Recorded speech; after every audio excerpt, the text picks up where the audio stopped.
In this episode, what does stress, obesity, food, and even Post-its have in common?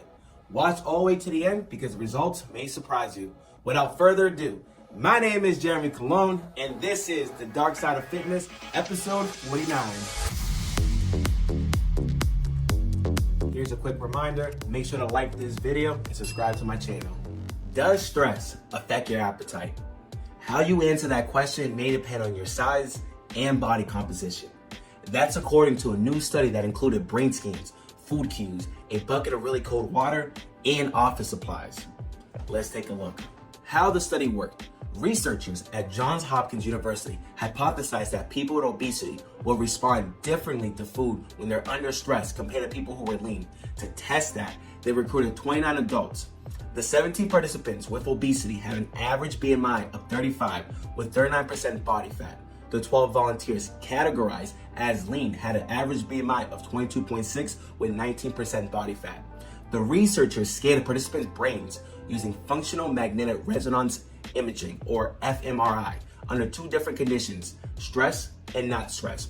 For a physical stressor, they had them stick their non-dominant hand to a bucket of freezing water for 2 minutes, during which time they couldn't touch the sides of the bucket or clench their hand into a fist. For a social stressor, they told the participants a panel of judges would watch a video of their ordeal and analyze their expressions. The tapping and judging never actually happened, even though the participants thought it did for the moment. In the non-stress conditions, the bucket was filled with warm water and the scientists didn't say anything about being filmed. Following the bucket challenges, participants went into the fMRI scanner where they were shown words like frosted cupcake or cherry tomatoes as menu items on a chalkboard. Interestingly, they also saw words describing office supplies like rubber bands and staple remover. Researchers asked them to imagine food or imagine each food as a sensory experience, how it looks, smells, tastes, and how they would feel if they actually ate it, or how would they feel to use it in the case of the staple remover. Then they asked the participants how much they wanted it and also if they thought that it was something they shouldn't eat or shouldn't use. The goal, however, was to activate brain circuits involved with both desire and restraint to see if stress changed those activation patterns and to see if leaner and heavier participants respond differently under each condition. What the study found. The study provides a real-life example of the phrase lean and hungry. Participants who were lean reported a higher wanting and hunger compared to their counterparts with obesity.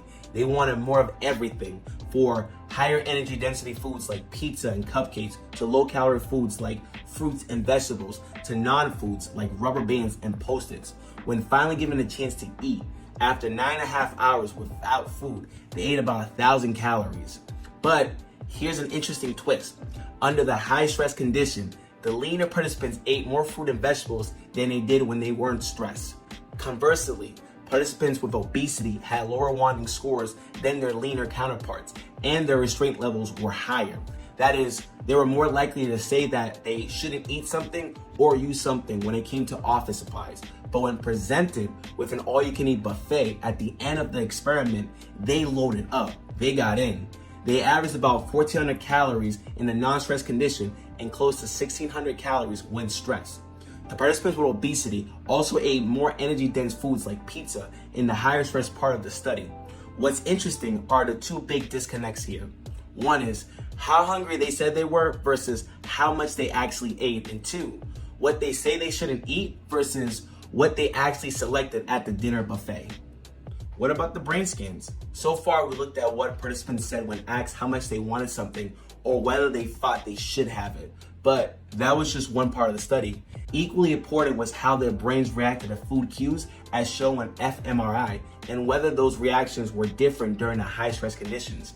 There were differences in activation across multiple brain regions. For example, participants with obesity had lower activation in brain regions associated with self-control when asked to imagine eating foods with higher versus lower energy density. They also had more activation in areas related to reward seeking in the high stress condition. Here's some coaching takeaways for this study. Number 1, the differences are probably genetic. In a previous study using the same methodology, the researchers found that leaner teenagers at lower risk of obesity based on their mother's weight had higher activity in brain regions related to attention and self-regulation compared to heavier kids with a heavier mom. Put another way, The kids at higher risk of obesity had less activity in the neural circuits that would help them mitigate that risk. Other studies using fMRI have linked lower impulse control to a higher risk of obesity. Studies similar to this can't settle nature-nurture questions about the origins of obesity, but the brain activation patterns and the subsequent eating behaviors sure do suggest that some people are wired to eat more than others, especially in high-stress conditions. Number 2, stress management could be key to weight management. There are no silver bullets when it comes to weight loss. It's understandable why we turn to food for comfort in stressful situations. You're using food to solve a problem, only it's a problem food can't solve. One way to deal with it is to pick a thing before the thing. That is, to give yourself permission to eat, but only after doing something else first. It doesn't really matter what the first thing is: drinking a glass of water, going on a short walk, folding laundry, making a quick to-do list to organize the rest of the day. What matters is that you stop and think about something other than food. That short break between the impulse to eat and the act of eating can reduce the sense of urgency. It's like hitting a dimmer switch for your emotions. You'll never completely separate food from feelings, and you probably wouldn't want to, but over time, with practice, you can learn to put some distance between the two. I want to say thank you so much for taking the time to watch this video. As always, please like, subscribe, share this content with anybody who could benefit from this, and until then, see you on the next one. Take care and Happy New Year's.